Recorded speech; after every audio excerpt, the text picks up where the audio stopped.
Good evening. Good evening, ladies and gentlemen. My name is Professor Gad Barzilai. I am the Lucy and Herr Puzan Chair of the Strom Jewish Studies Program at University of Washington. And this is a pleasure, a delight, and a great honor to open the 36th lecture in the series of the Strom Lectures.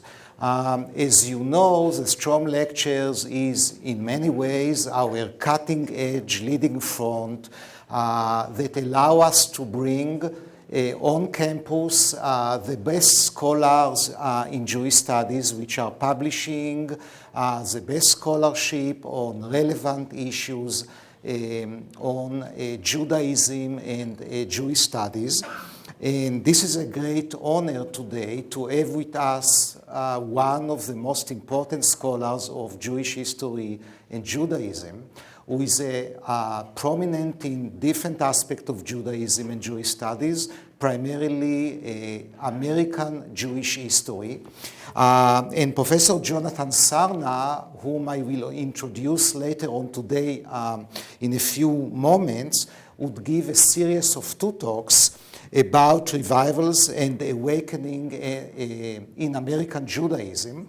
His lecture today would be about the shaping of American Judaism, and obviously after his lecture we are inviting you first of all to have Q&As, questions, and later on a reception in the Walker Ames room in honor of our guest, Professor Jonathan Sarna.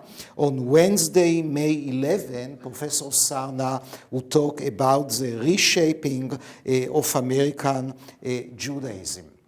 And momentarily, we will invite Professor Ashat Kasaba, the director of the Jackson School of International Studies, to make some opening remarks. As you know, we are very fortunate. The Jewish Studies program is embedded in the Jackson School of International Studies, which is a prominent internationally renowned school, and we are obviously a proud unit within the Jackson School. But before we begin the formal facet of the evening, I would like, first of all, to thank all of you for coming. Students, board members, faculty members, the larger audience. I would like to thank 4 people who worked hard on organizing this event, in addition to our board members and the chair of the board, Mr. Bob Center. So I would like, first of all, to acknowledge Jennifer Cohen, the assistant director. If you look at Jen, she looks as a usual human being, but actually she's a superwoman.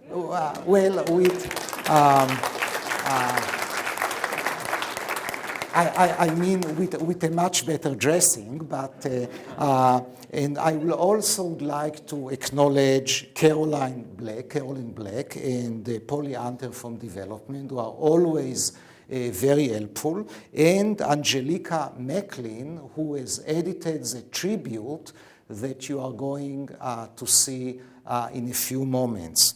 We are also very honored to have with us today Cynthia Strom and their daughter Courtney, the daughter and granddaughter of late Althea Strom. As you know, Althea Strom passed away on March 14, and we shall miss her a lot. I want just to tell you 2 short anecdotes. One was we had a lecture given by Scott Nagel about the Song of Songs and the perception of love in Song of Songs. And Althea, it was about 2 years ago, Althea was so engaged in the lecture. She asked all the time questions, and Scott would give his own comments, and she would have her own comments on Scott's comments on the perception of love. It was very cute and funny, and she was really engaged. And the other, actually it was the last time that I saw her, it was an evening around the book by Noam Pianko. And she was, at this stage, she was quite fragile. It was clear that she doesn't feel so good. But it was very important for her to come to me immediately at the end of the event and tell me what she thinks about the event. And I knew her only in the last 3 years once I began my stint as chair of Jewish studies, but she always was very engaged in what we are doing. When I talked with her in the phone once I came into office and I called her, she was very delighted to hear that I am native Israeli, and she asked me whether I know Moshe and Chaim from Hebrew University. It was really, she was such a lovely and interesting and very engaging and engaged human being. So by your permission, a tribute for the memory of late Althea Strom, a bless her memory.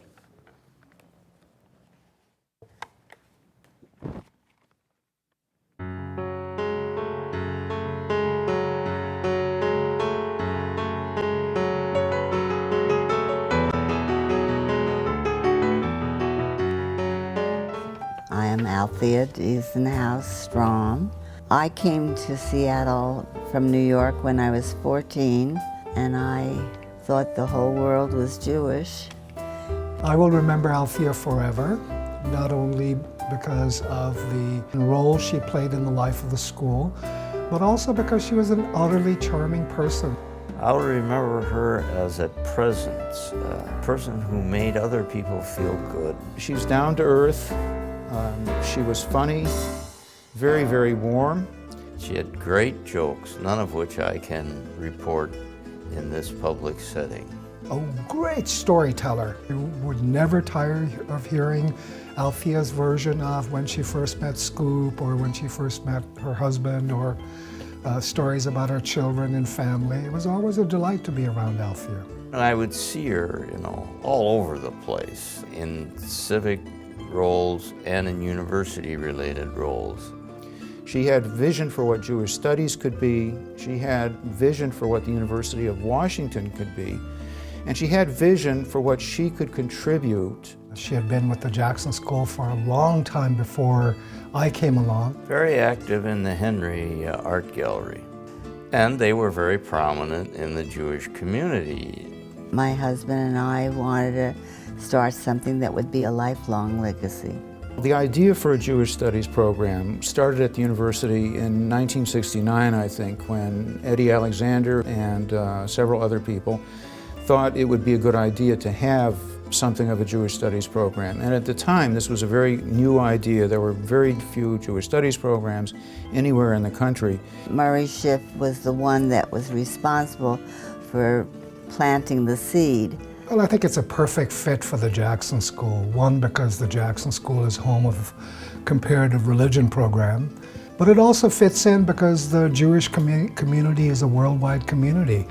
A critical event early in the history of the program was the creation of the Strom Lectures.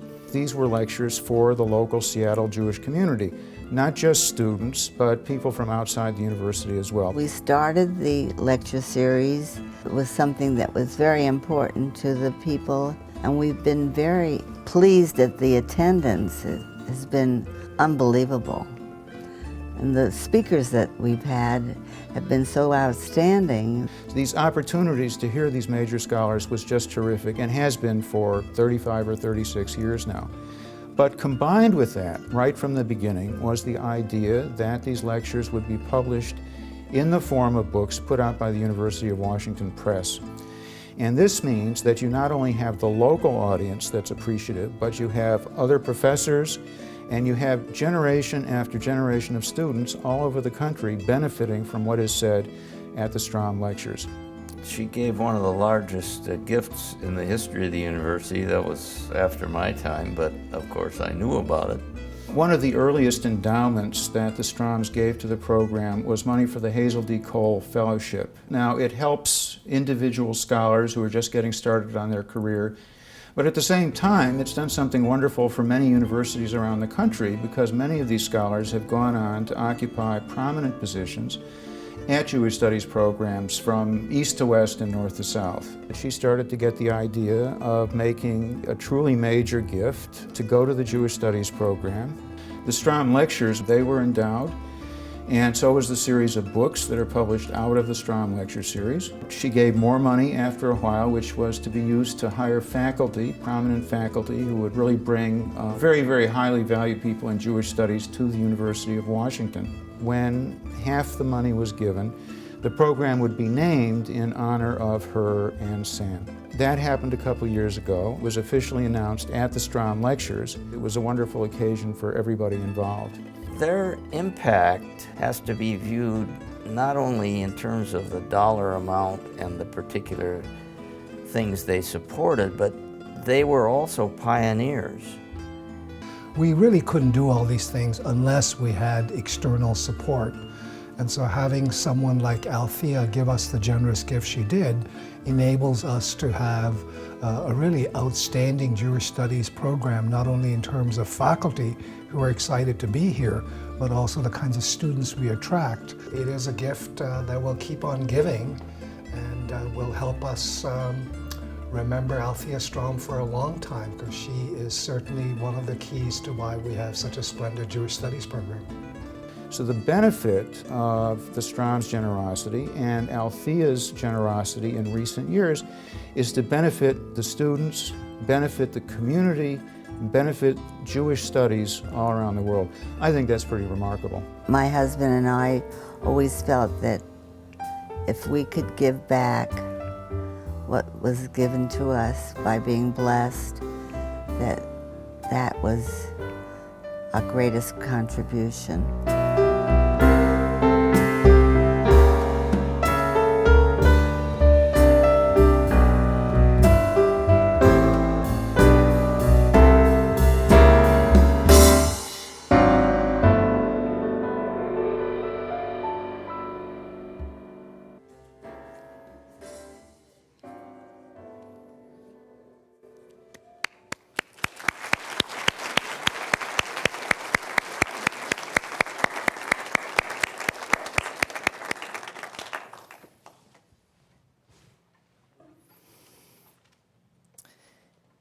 Althea's legacy will live on in every faculty member, University of Washington student, and community member her generosity touches every single day. We are incredibly grateful to her, and we cherish her memory.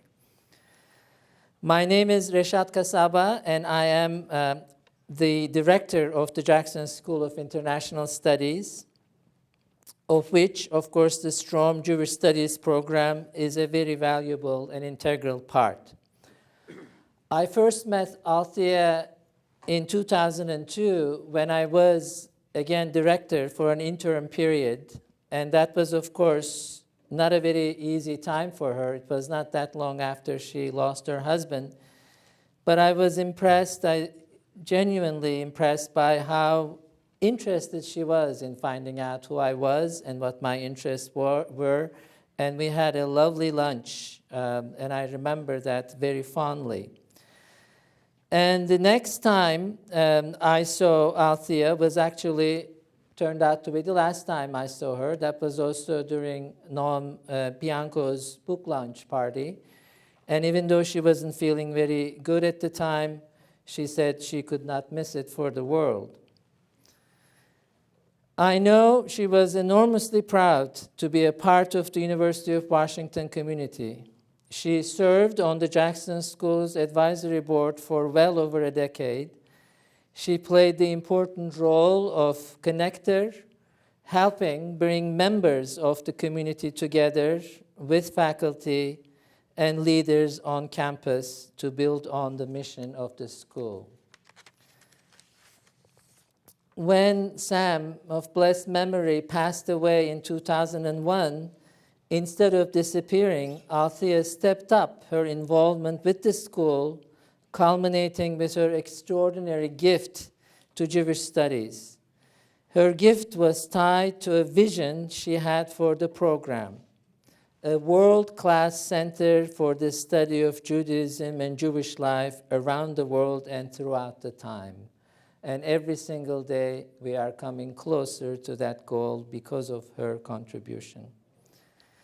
In addition to the lecture series you're attending tonight, Althea's generosity supports the Hazel D. Cole Fellowship in Jewish Studies, named for her late sister. After a series of very distinguished and prominent young scholars, we currently have Richard Benton as a Hazel Cole Fellow of Jewish Studies with us this year, who is an expert in biblical studies, a graduate from University of Wisconsin. I think Richard is with us. It's back there. Althea's generosity also provides critical funding to honor and expand our faculty, including, of course, the hiring of Professor Noam Pianco, who has just been promoted to associate professor with tenure at the University of Washington. Noam, which means he will be with us for a very, very long time. And I'm also very happy to announce to you that in these times of extreme financial difficulties, we have been successful in hiring yet a new faculty member, Devin Nair, who will be joining the University of Washington in the fall. And this is almost entirely as a result of Althea's ongoing support for the program. Devin Nair is a student of Aaron Rodrigue, who was one of the Strom lecture speakers from Stanford University. And Professor Rodrigue describes Devin Nair as his best student ever. Devin is a scholar who studies Jewish community in Salonika in Greece and talks about how this community dealt with the end of empire, coming of the Greek state, and also the coming of the Holocaust in that very important, crucial period of time. And I think he is an excellent sort of representation of the kind of faculty we seek to hire, who not only specializes in an area, in a field, in a very deep and important way, but is able to bridge across other programs and specialties and provide an environment where different people with different expertise can talk to each other. And we're looking forward to having Devin as part of our faculty. Today, as you know, private philanthropy is more critical than ever to the future of the University of Washington. As our former president, Bill Gerberding, said in the video, Sam and Althea were true pioneers, giving back to the community to support the things that matter most to them and inspiring others to follow suit. I know that Althea was glad to have lived long enough to see the impact of her gift on the Jewish Studies program.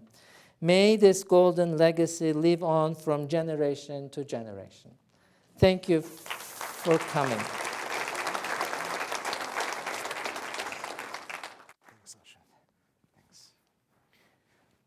So again, we are very, very fortunate and lucky to have Professor Kasaba as director of the Jackson School and to be part of the Jackson School. And now, by your permission, I would like to introduce the speaker of tonight and the guest of the Strom Lectures for 2011, Professor Jonathan Sarna. Professor Sarna is a Joseph Brown Professor of American Jewish History at Brandeis University and director of the Ornstein Jewish Professional Leadership Program.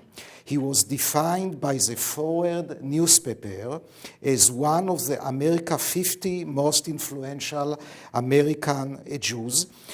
He was a chief historian for the 350 commemoration of the American Jewish community and is recognized as a leading commentator on American Jewish history, religion, and life. Dr. Sarna attended Brandeis University, the Boston Hebrew College, Merkaz Arav in Jerusalem, which is a very prestigious yeshiva, and Yale University, where he obtained his PhD in 1979. From 1979 until 1990, Dr. Sarna taught at Hebrew Union College at the Jewish Institute, where he obtained, where he became later on a professor before moving again to Brandeis University, where he served twice as a chair of the Department of Jewish Studies. Additionally, Professor Sarna is in the board of the Jacob Breder Marcus Center of the American Jewish Archives. In addition, he served as a chief historian of the National Museum of American Jewish History in Philadelphia. Dr. Sarna has written, edited, and co-edited more than 20 books, and on top of it also hundreds of articles about American Jewish life and American Jewish history. One of his books, among many others, American Judaism, a History, was the winner of the Jewish Book Council Jewish Book of the Year in 2004. And it has been praised as being the single best description of American Judaism during its 350 years on American soil. I am very, very proud and delighted to invite Dr. Sarna to give his lectures. Thanks very much. Thanks.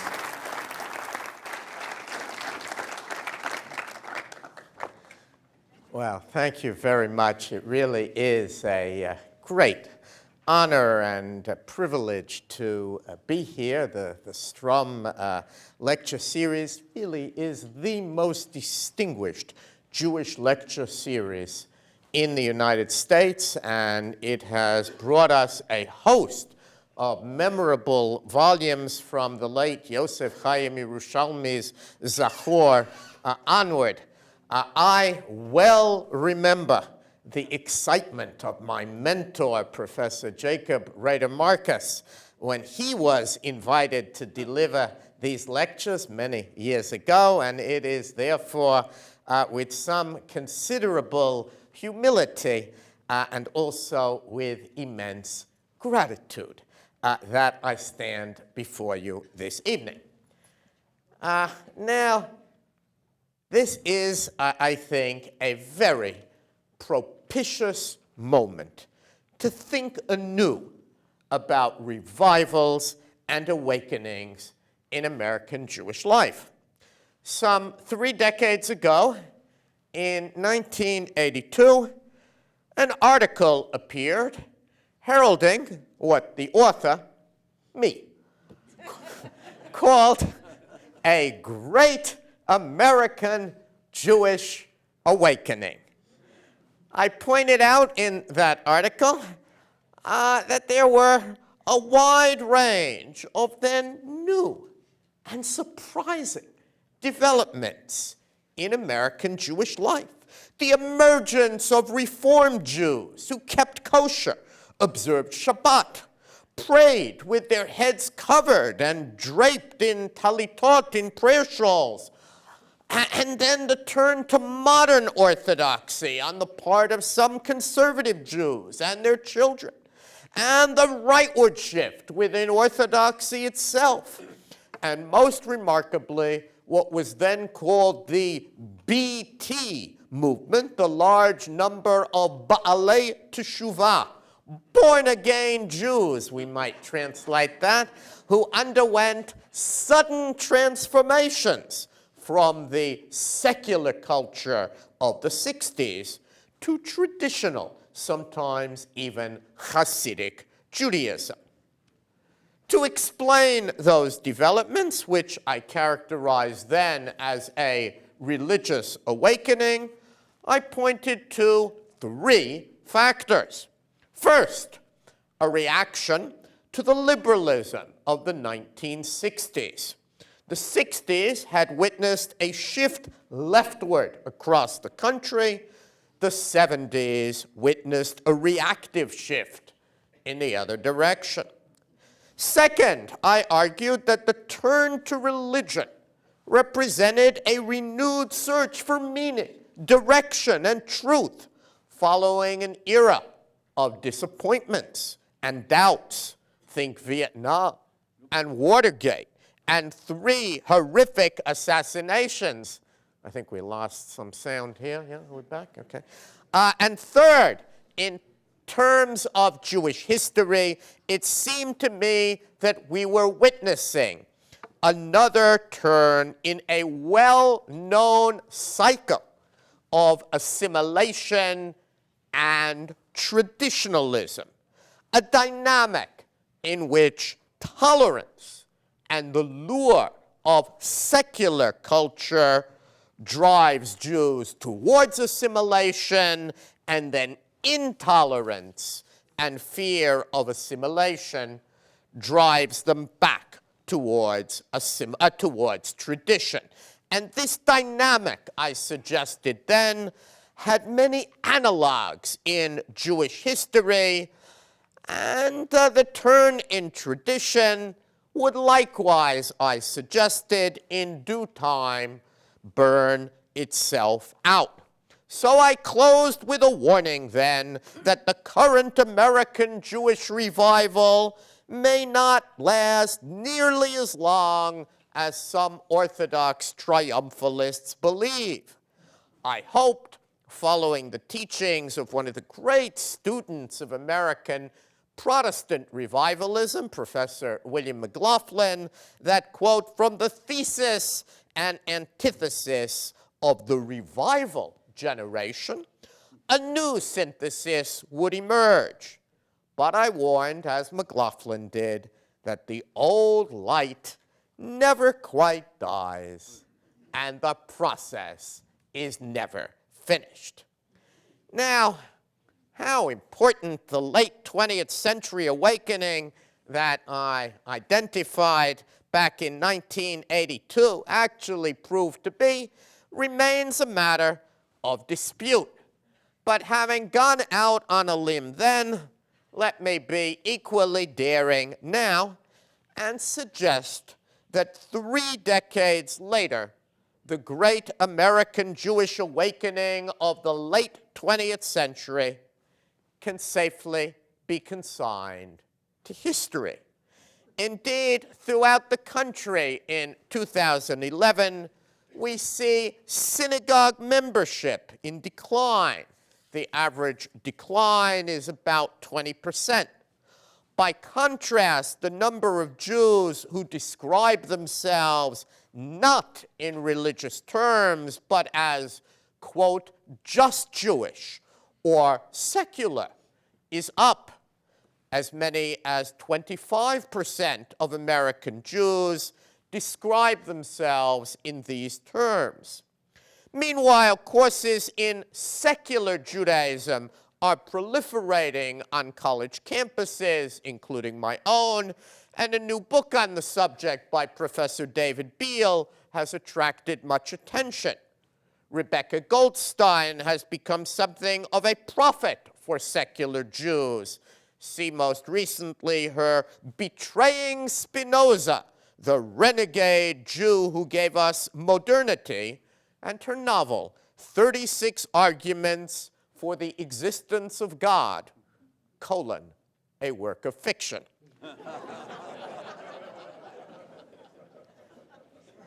Yesterday's New York Times reported that one can now major in secular studies at one American college, and I suspect it will not be the last.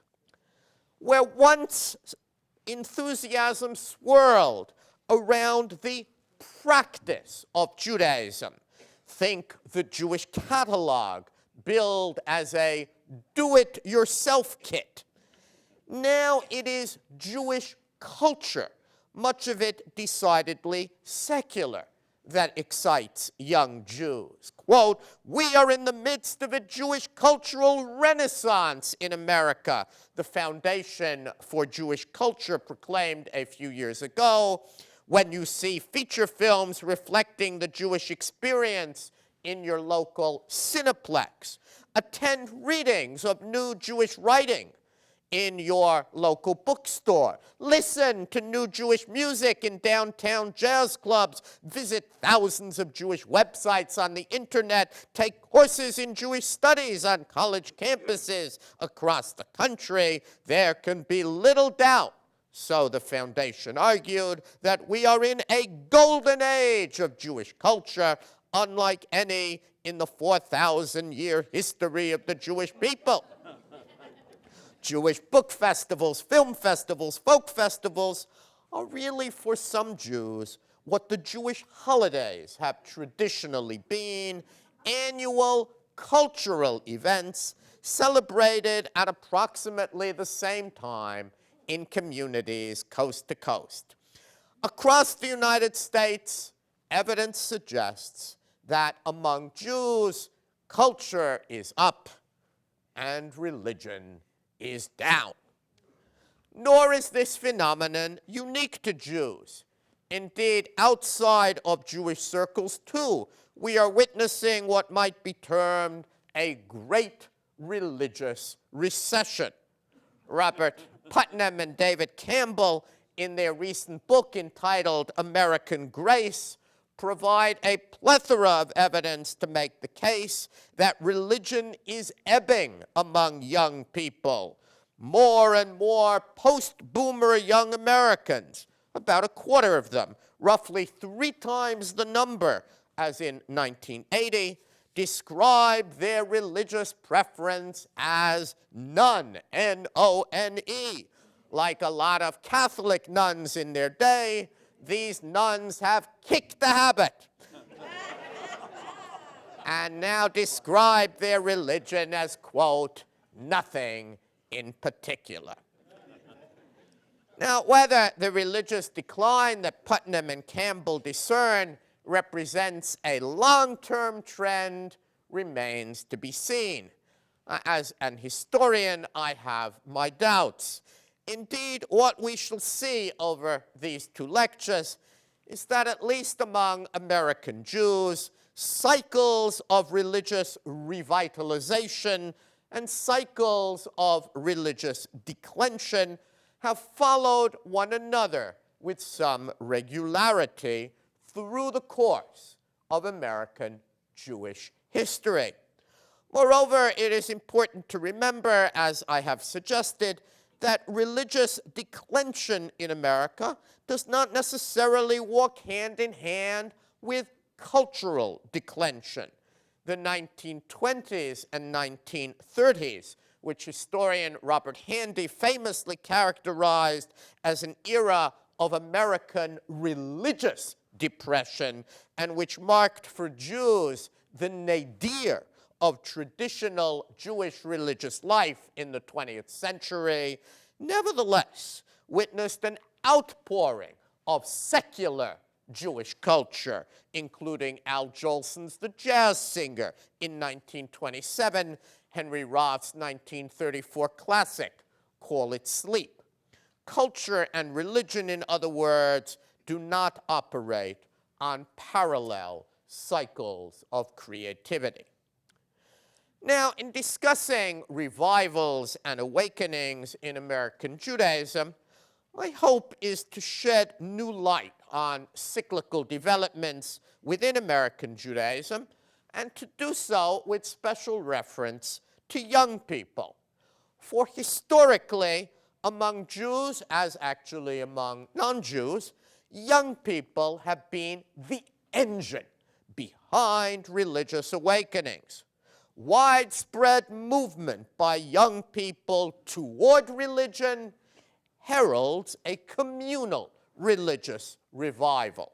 Widespread movement among young people in the other direction toward universalism, secular social movements, the arts, and the like, signal that religious revival is past, and perhaps, if we are lucky, that a secular or cultural revival is aborning.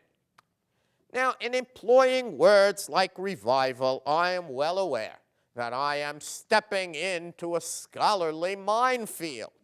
A generation of scholars has depicted awakenings and revivals as inventions or interpretive fiction, perhaps, quote, more a cycle in the attention of secular writers than in the extent of actual religious excitement.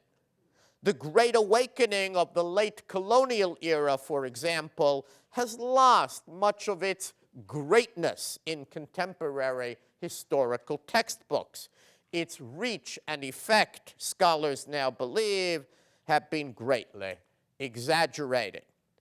Nevertheless, we know that on the micro level, most people experience religious ups and downs throughout the course of their lifetimes. From biblical times onward, think Abraham or Moses or Queen Esther, religion and faith have never been static.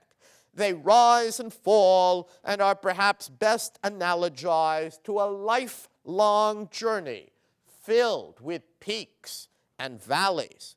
Comparatively few people maintain precisely the same set of religious practices and commitments throughout the course of their lives, and people who never change are so boring that you probably wouldn't want to know them anyway. And the same religious cycles hold true on the macro level. Revitalization movements have characterized human society since far back in antiquity. They represent major cultural reorientations, a search for new meaning, order, and direction in a society which finds that rapid change and unexpected intrusion have disrupted the order of life. The history of the United States and of most countries reflect eras of religious efflorescence, meaning heightened interest in worship and the practice of religion, and also eras of religious decline, just as history recalls eras of artistic and cultural efflorescence and decline. These eras of efflorescence, for example, the Hasidic revolution in Judaism, or the Great Awakenings that shaped and reshaped American religion, have lasting consequences. They define new religious norms that survive long after the people who created them have passed from the scene. So it was with the first known era of Jewish religious efflorescence in America, beginning in the mid-1820s. The American Jewish community was still microscopic at that time, maybe 3,000 strong, meaning that of every 10,000 Americans, only 3 were Jews. Most of those Jews lived in port cities like Charleston and New York, and with the minor exception of Philadelphia, each of these port cities still followed the synagogue community form of Jewish life known from the colonial era. There was exactly 1 synagogue per community. It welcomed in all Jews, but was run according to Sephardic tradition.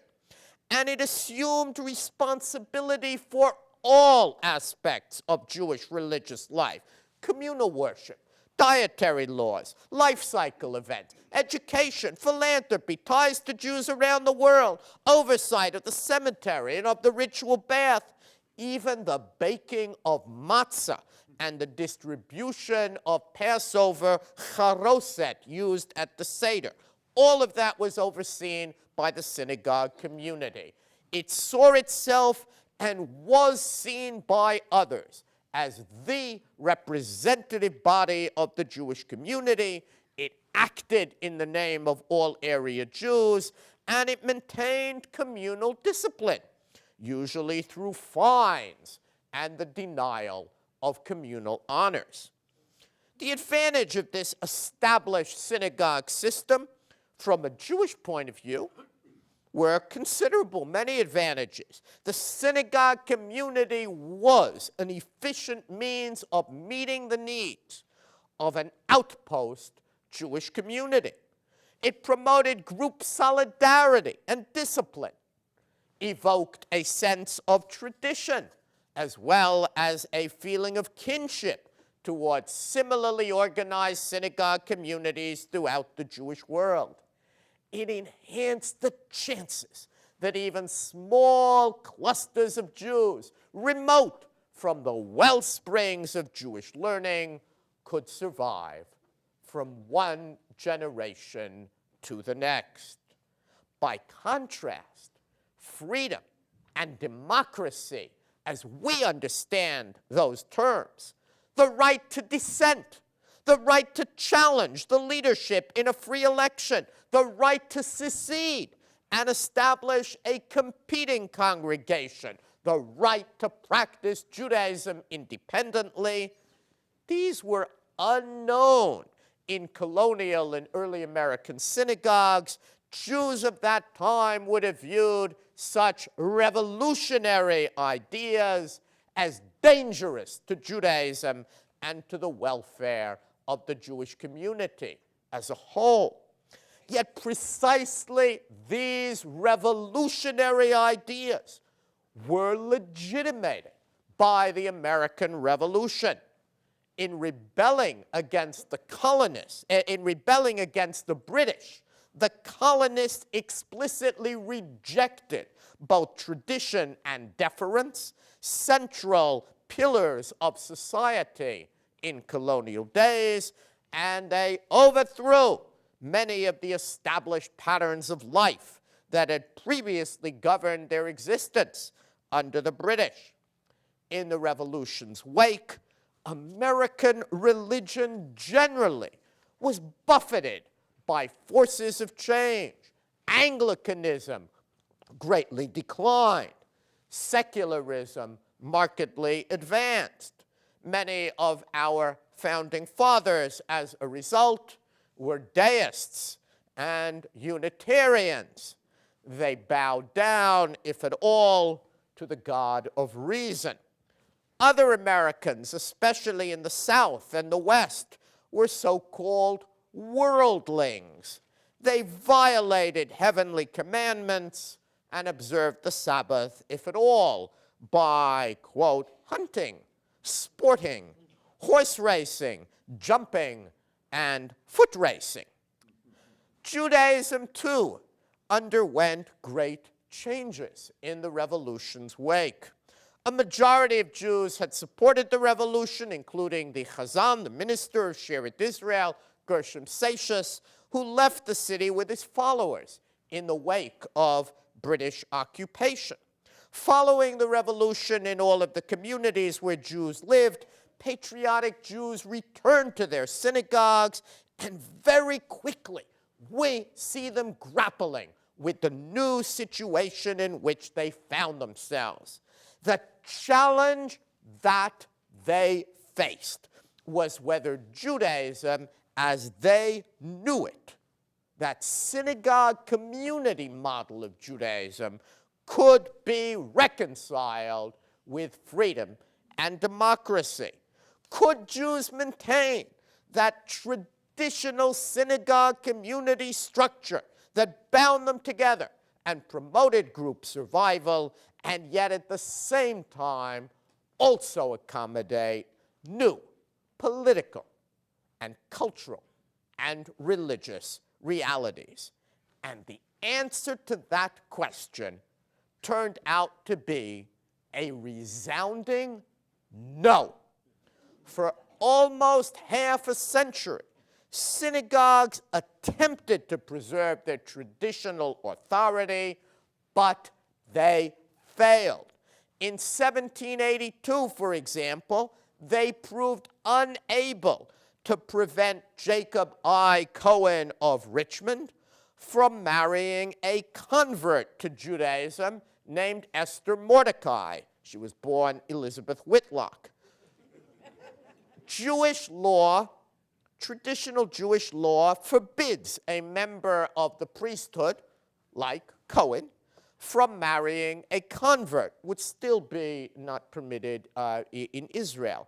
But Jacob I. Cohen was 38 and in love, and he thought that he should have the right to marry whomever he liked.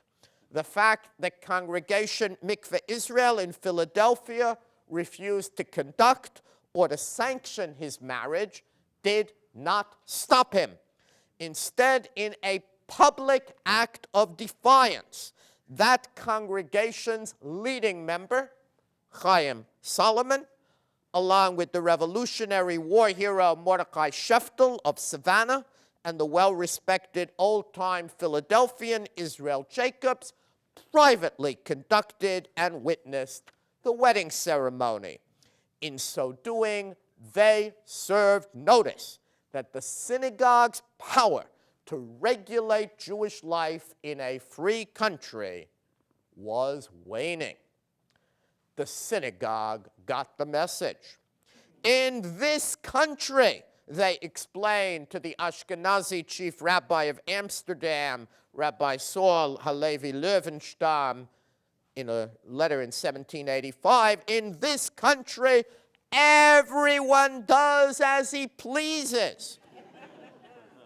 Yet the kahal, the community, has no authority to restrain or punish anyone, except for the nominal penalty of denying them synagogue honors or of withholding from them sacred rites.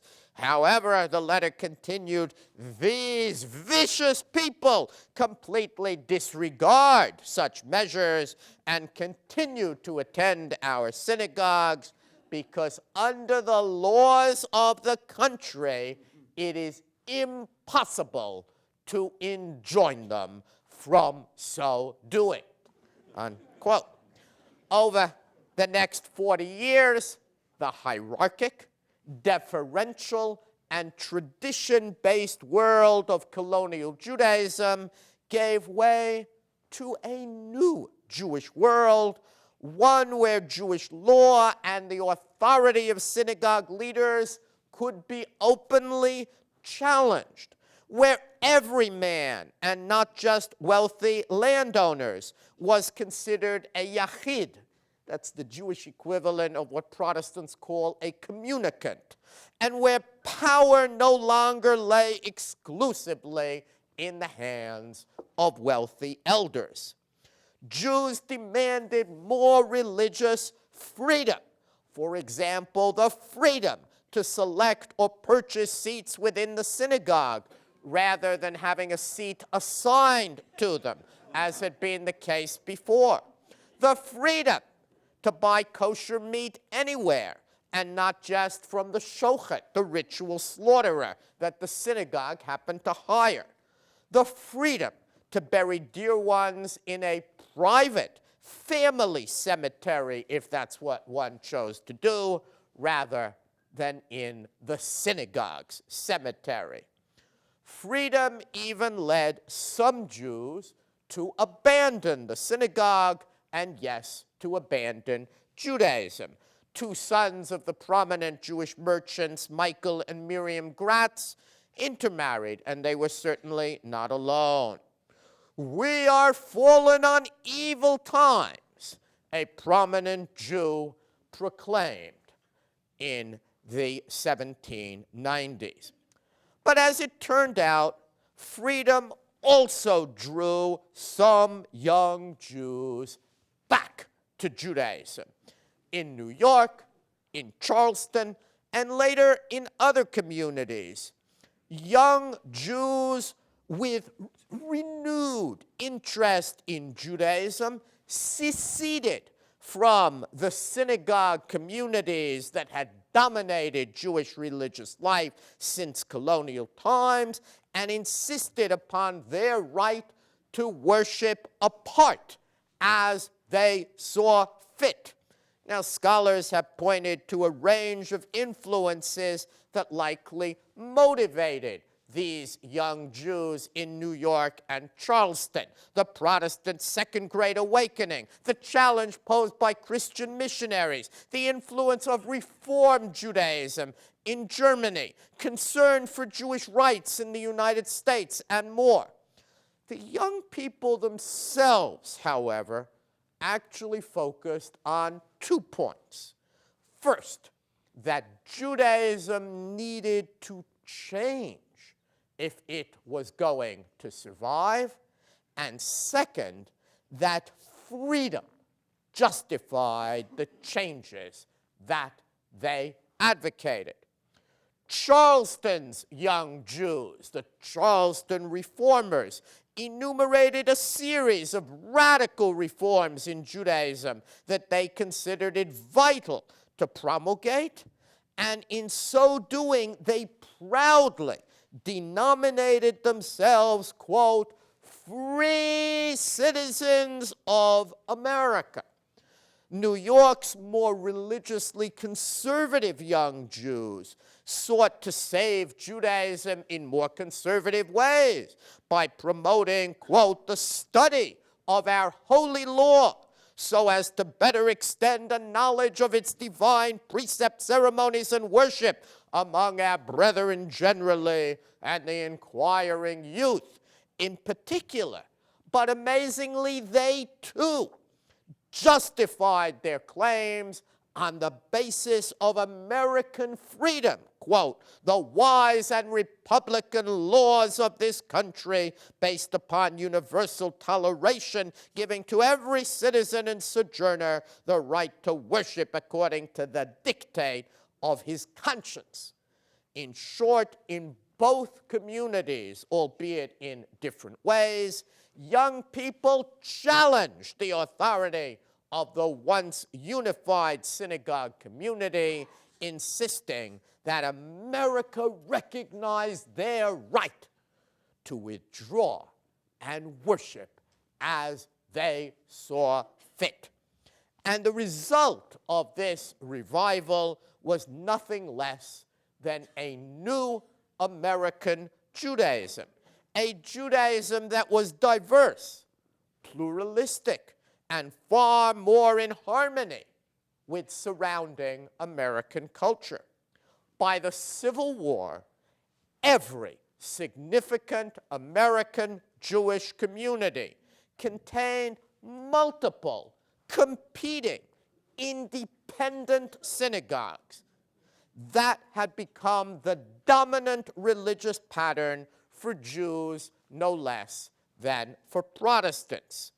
Young Jews, many of them freshly excited about Judaism, dissatisfied with what they had experienced in America's old one-per-community synagogues, and fearful that Judaism would not continue unless it changed, had produced a religious revolution that overthrew the synagogue community model of Judaism existing since colonial times, and they replaced a monolithic Judaism with one that was much more democratic and free and diverse and competitive. In many ways, American Judaism, as we still know it today, was shaped by that religious revival back in the 1820s. That's why there are so many competing synagogues in Seattle rather than just one. Now, within half a century, American Judaism seemed once again to be in crisis. The mid-1870s witnessed fears that, quote, Judaism is dying. Some young Jews left the temples where they had been raised for a new movement known as ethical culture. It was founded and headed by the son of a rabbi, Felix Adler, but it proclaimed itself to be universal rather than Jewish. Traditional synagogues, meanwhile, foundered. Some, like B'nai Jeshurun in New York and Ohavei Shalom in Boston, moved into the reform camp. In San Francisco, according to one report, the men kept, quote, no Sabbath, nothing besides Rosh Hashanah and Kippur. There and elsewhere, houses of worship were described as being, quote, all in debt and poorly attended. Jewish secular culture thrived during this period with more American Jews than ever before involved in literature and the arts, but attendance at synagogues and temples plummeted. Now, elsewhere, I've set forth at some length how a group of young Jews in New York and Philadelphia, believing that the future of American Judaism rested on their shoulders, stimulated an American Jewish awakening in response to this crisis, thanks in large part to them. From the late 1870s until World War I, a major cultural reorientation took place within the American Jewish community. It was initiated, as usual, by young, largely native-born Jews, and then augmented by the mass migration of East European Jews.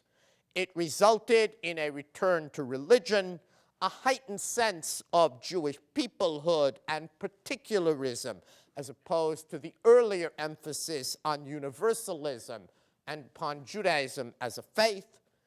It led to new opportunities and responsibilities for Jewish women, a renewed community-wide emphasis on education and culture, a burst of organizational energy, meaning, as we shall see, a whole host of new Jewish organizations were formed, and it led to the emergence of two movements that would transform 20th century Jewish life: Zionism and conservative Judaism. In the time that remains here, which isn't quite enough to do justice to the subject, I want to set forth some of the key factors that help to explain the late 19th century awakening, as well as factors that seem to me to have been essential to its long-term success. Why, to begin with the most obvious question, did young American Jews return to Judaism in the late 19th century, contrary to all expectations? At a deep level, it seems to me that they, like the young Jews of the post-revolutionary era, were experiencing a period of rapid change and unexpected intrusions that disrupted their lives and called into question some of the major assumptions upon which they had been raised.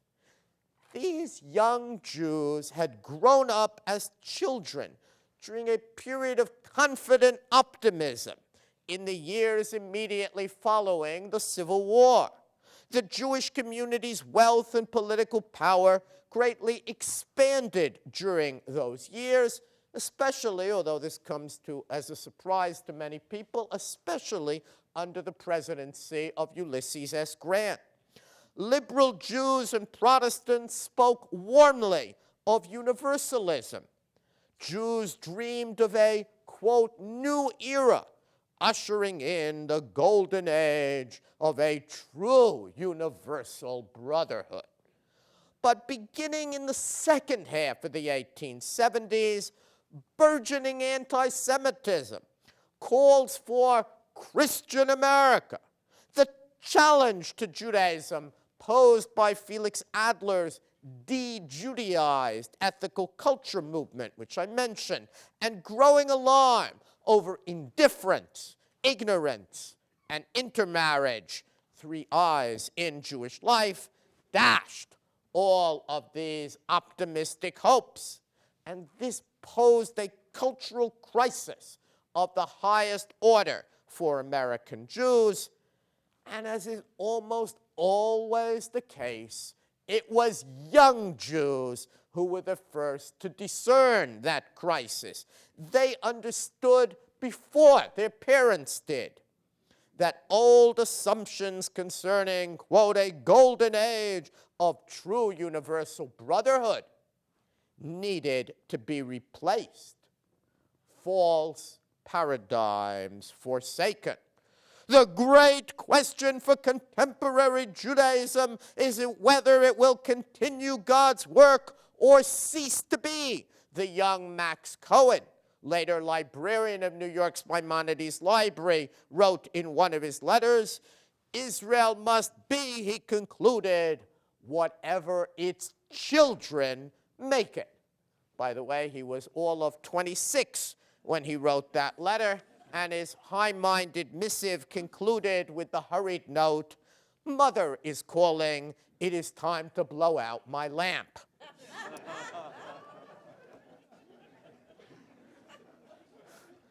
Cohen's closest friends were all like himself, members of a secret organization called Kiyam Dishmaya, an Aramaic term signifying their goal to uphold the dictates of heaven.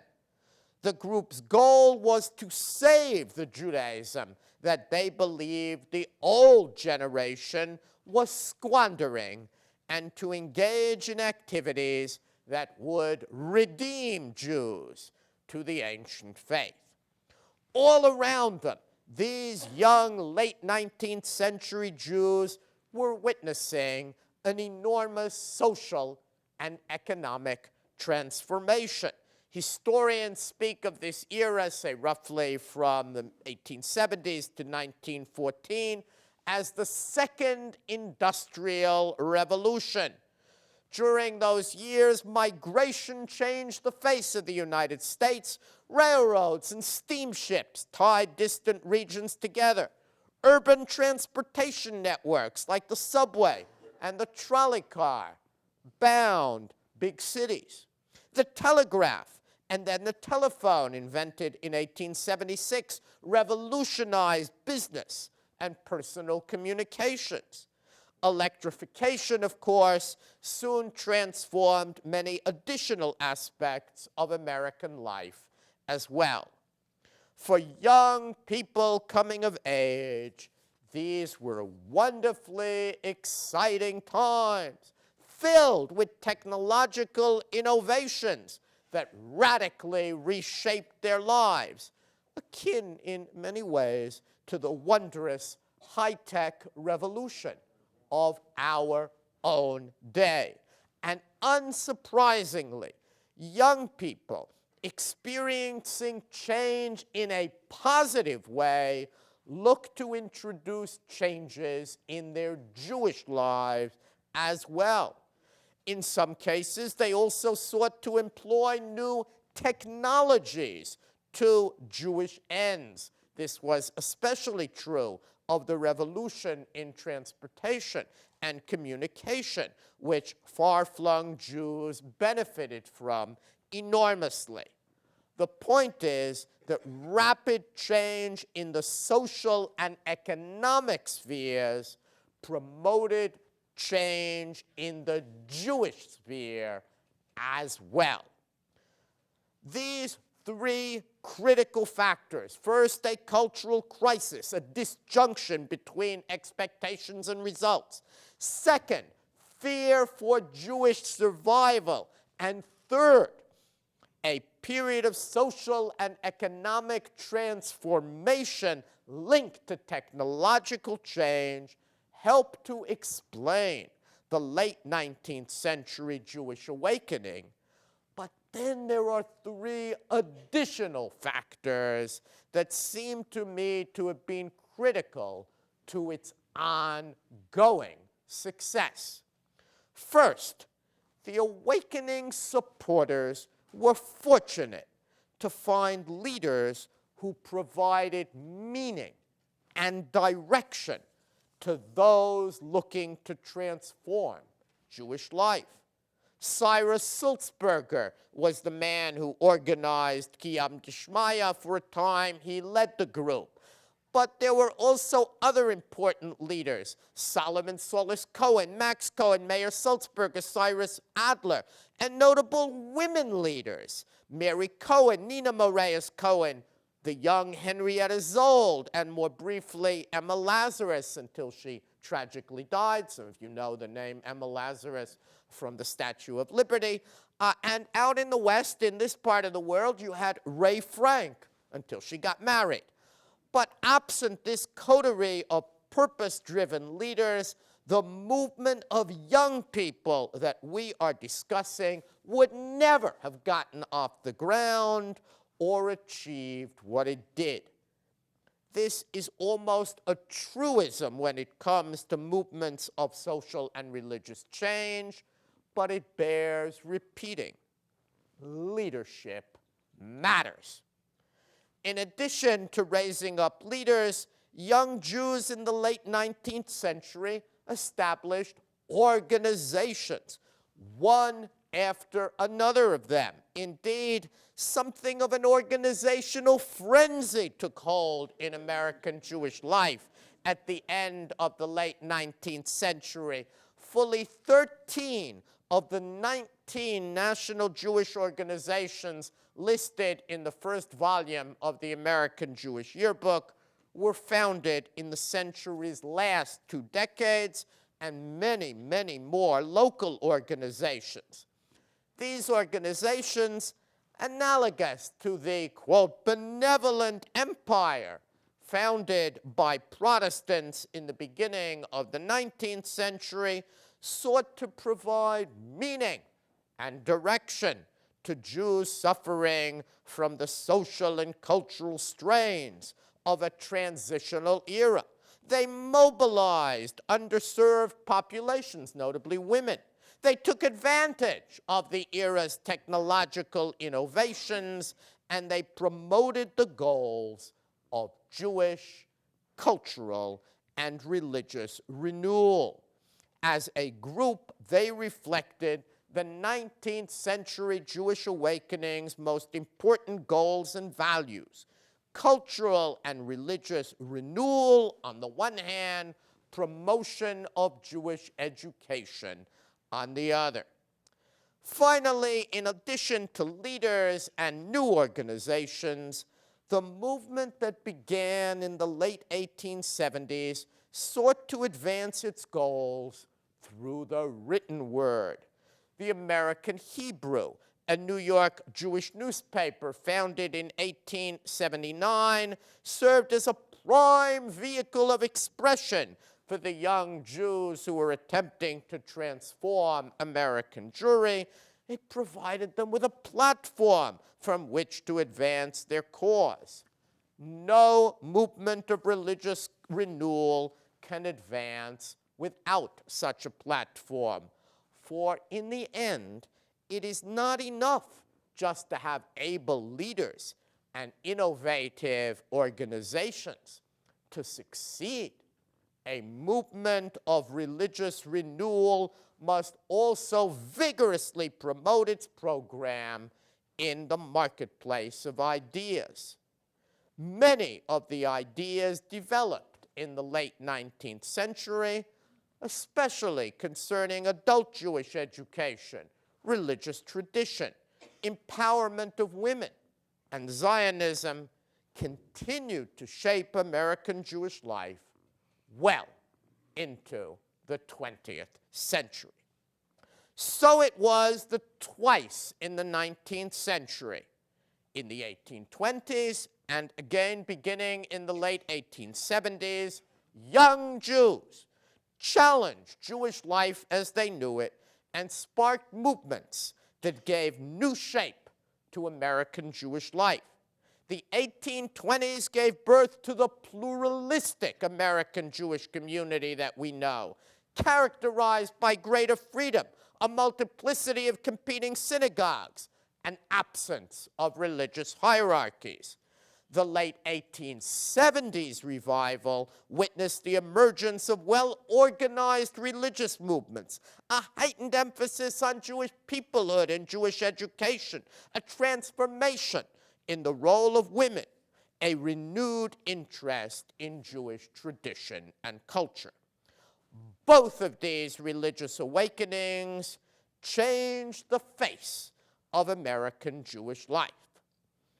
As for the rest of the story, for that, you have to come back on Wednesday. Thank you very much.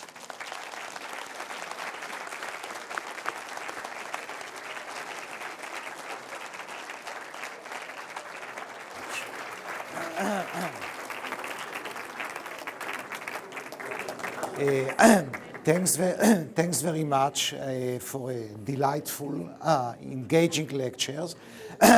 We have about 20 minutes for QAs. If you ask questions, and concise questions would be highly virtuous, please use microphones. Am I supposed to call? Yeah, it's Please. here. Yeah. Okay. Given the conditions for admission to the Jewish community that exists in periods of more religiosity or less religiosity, how does this free flow in and out of being more involved and more religious and less involved and less religious work over time? I mean, if they're freely marrying out of their religion and not allowed back in, or their children, how does that work? It's an interesting question. In the 19th century, it wasn't, people made their own decisions, and it's quite fascinating to see how people moved in and out. So, for example, in the 1820s, we have a man who we know had intermarried and moved out of the community. His name was Solomon Jackson.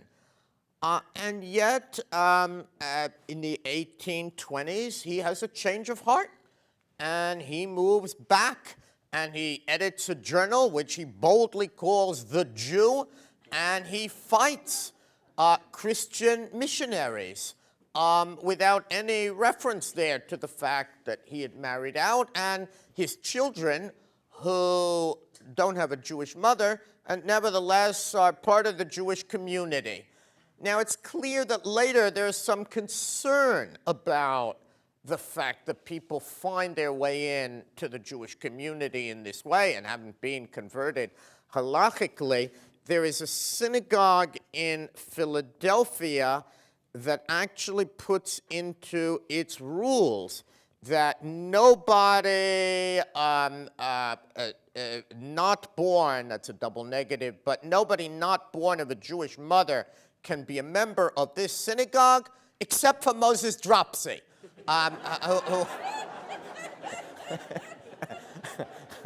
who was probably the wealthiest member and important, and so it was. So you kind of see a kind of ad hoc nature, and it's actually extremely interesting to see something already in the 19th century that we know today, which is that in the American setting, self-identity is a very important element in Jewish life. There's no government making these decisions, and people make a lot of the decisions themselves. I see there's another microphone there, so please, we'll move back and forth. Yeah. Much of what you were speaking of tonight seemed to focus on all the changes in American Judaism as being internally driven of immigration, both in the last part of the 19th and early 20th century. Do you think that these changes would indeed have happened? So the question is, to what extent is immigration responsible? And it's a very perceptive question. Indeed, I would say that many histories of Jewish life, especially written by immigrants and their children, assume that immigration is the force that drives American Jewish history. And in a way, that's why I tried to suggest often that, to our surprise, it was native Jews who made these changes, and not immigrants. Indeed, I think it makes sense that it would be the children and grandchildren of immigrants rather than the immigrants themselves. That doesn't mean that immigrants are unimportant or that immigrants didn't bring about great changes. Of course they did, and they continue to do so, and the American Jewish community has been greatly enriched by one immigrant wave after the other. But in terms of religion, very often the immigrant generation is happy to use religion as a way of reminding them of the world they left behind and kind of gradually, perhaps, moving them towards something new. It is very often the children of that first generation that is dissatisfied, who feel that the religion of their parents is unsatisfactory, or who pick up contradictions between what they think should be and what they find. And there are fascinating examples of Jews who are many years in America, many generations in America, who become part of these movements of change. So the answer, I think, is that yes, immigration has brought about change, but in the world of religion, I am more impressed by young people as a source of change, and am not persuaded that the energy behind it comes from immigrants. Please. You stressed the young people, and you do talk in the 1870s to World War II about the role of women. But I wonder how you perceive the role of women during the 1850s, when men began to have to work on the Sabbath, and women were the ones who filled the synagogues and probably brought their children with them. It's certainly true that one of the characteristic features of American Judaism, even before the 1850s, is that women are involved religiously. That seems to be true very early. And the reason, I think, is that in American Protestantism, women were so deeply involved in religion, so much so that one historian argues that the history of American religion is women's history. Already in the colonial period, we can see women attending synagogue in America far more than they did in the Caribbean, not to speak of Europe. And the way we know that is that there are all sorts of battles over seats in the women's gallery, which suggests there aren't enough of them. And if you trace the number of seats in women's galleries in America, you find that by fairly early on, there are about as many seats for women as there are for men. Now, you're perfectly right that as we move forward in the 19th century, there are many complaints that the synagogue on Saturday morning is filled by women, largely because the men are out earning a living.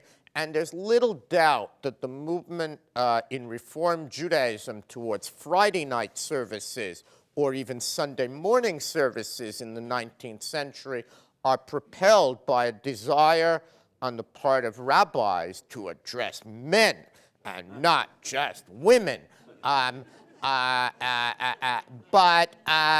So that is important, but I don't think that that is necessarily leading to the kind of transformations I'm talking about here. In the late 19th century, there is this growing sense that women will save American Judaism. And that sense of women as saviors of Judaism does become very important.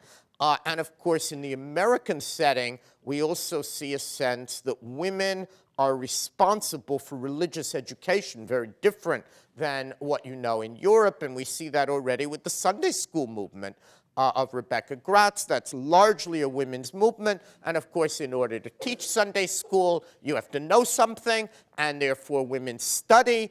And what we don't, and then we'll move on, but the creation in the late 19th century, the beginning of Hebrew colleges in America, beginning with Gratz College, that's really a way of educating women. The big story of those Hebrew colleges is that women can come and get a Jewish education, which has not, an advanced Jewish education, which has not previously been possible, and all of that is very new and important.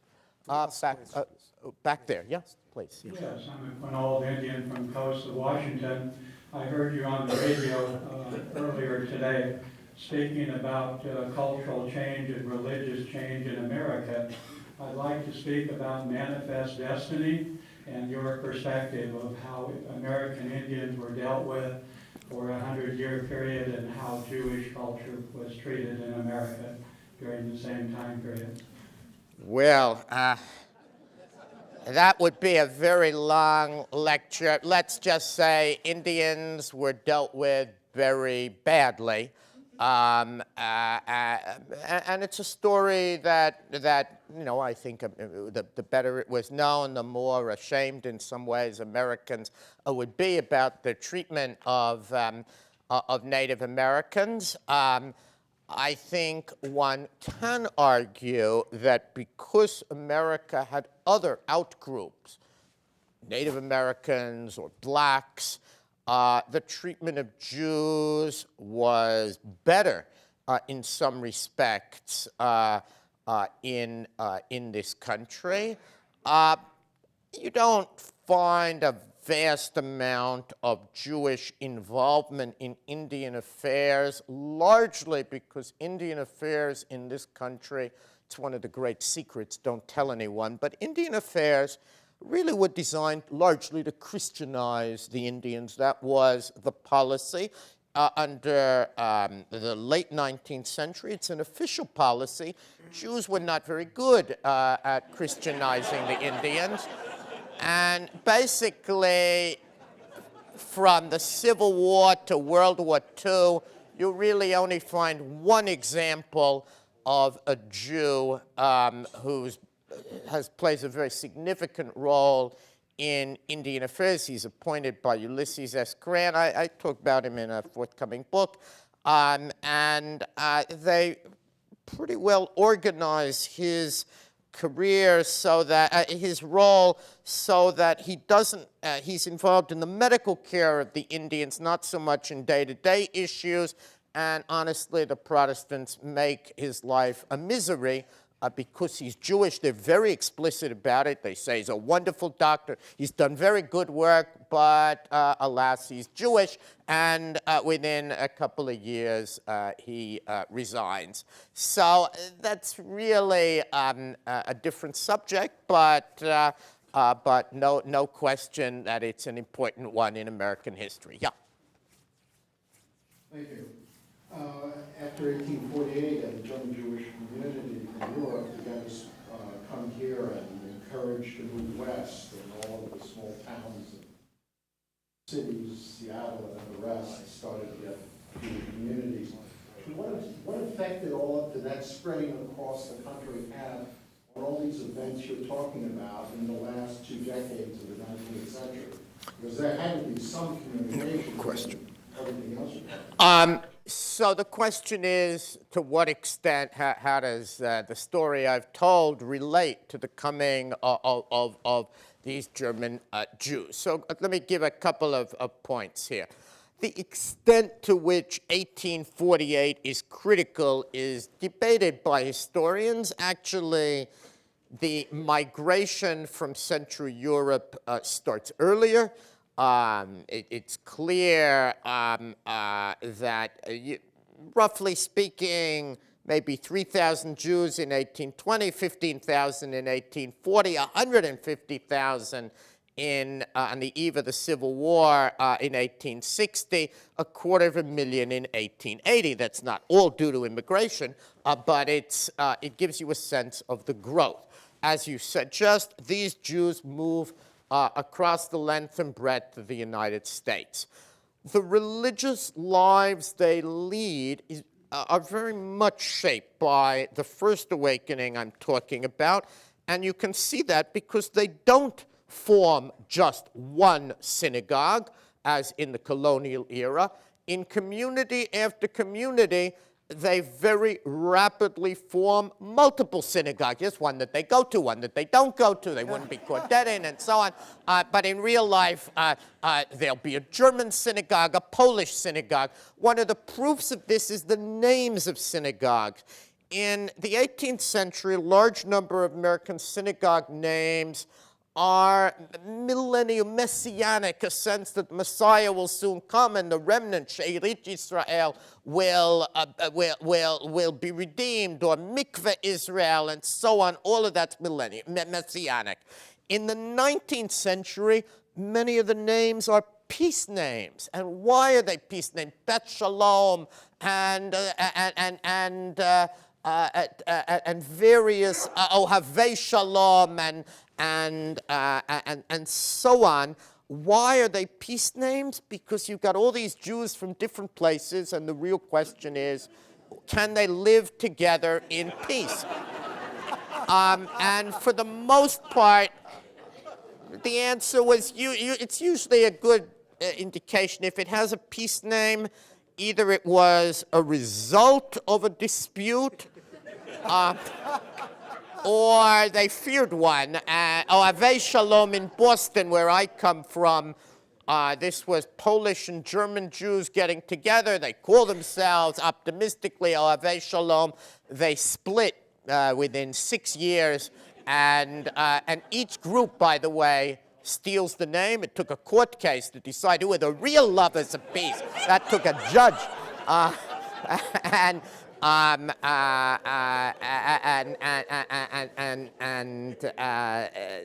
so on. So the point of that is that pattern was shaped by what I talked about.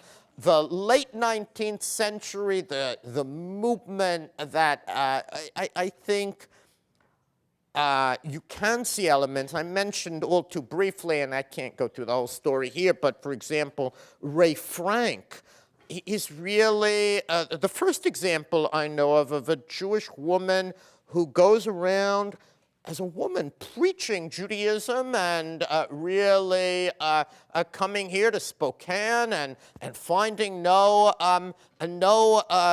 synagogue and giving, and people say, well, if you'll give a talk, if you'll speak, we'll organize for the high holidays. And naturally, that a woman is going to give a talk brought a huge crowd, and that leads to religious development, and she becomes a Jewish women evangelist in a Protestant sense. And that, I think, is part of this late 19th century awakening in smaller communities. Yeah. So this is the last question. Last question, okay. Well, I'm going to just elaborate more on what you just said. You mentioned how women in the latter half of the 1800s were starting organizations. You mentioned the College for Women's Jewish Studies. Besides teaching of, say, Sunday school teachers, to what extent did you see that enter more into the synagogue services itself? Did you have other women who would give lectures, say, after the services? Did you have a development of the bat mitzvah idea even beginning to start? Were women so the question is to say more about women, and certainly in the long version of this I will.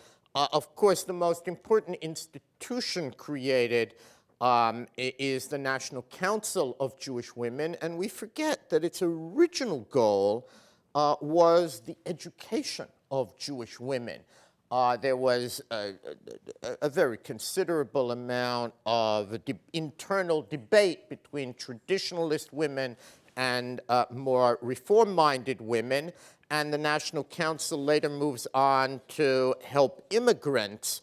But many of those educational ideas are picked up later by Henrietta Zold, who founds Hadassah, which is really at the very end of this period of awakening. And Hadassah, I think, demonstrates the many new areas that women can enter into. Of course, it's talking about nursing, it's talking about upbuilding of Palestine, but it's also talking a great deal about Jewish women's education. Within the world of the synagogue, there are beginning to be stirrings of women. So, for example, Hannah Solomon, who's actually that plays a leading role in the National Council of Jewish Women, is invited to speak from various congregations. And we see the beginning of the sisterhood movement that begins as the sisterhoods of personal service, which are really involved in helping needy Jewish immigrants and give women an important role. And later, as that shifts towards professional social workers, the world of sisterhood is created within the synagogue, playing an important, if ancillary, role in synagogue life. And then at the very end of this period, with the Women's Rights Amendment, we see synagogues of all kinds moving to admit women to voting rights within the synagogue, and in many cases, the head of the sisterhood for the first time will be invited to join the synagogue's board. And that was a revolution in many ways.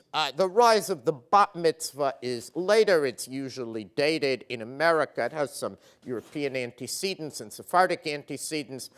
It's usually dated to Mordechai Kaplan, who made the first bat mitzvah for his daughter Judith.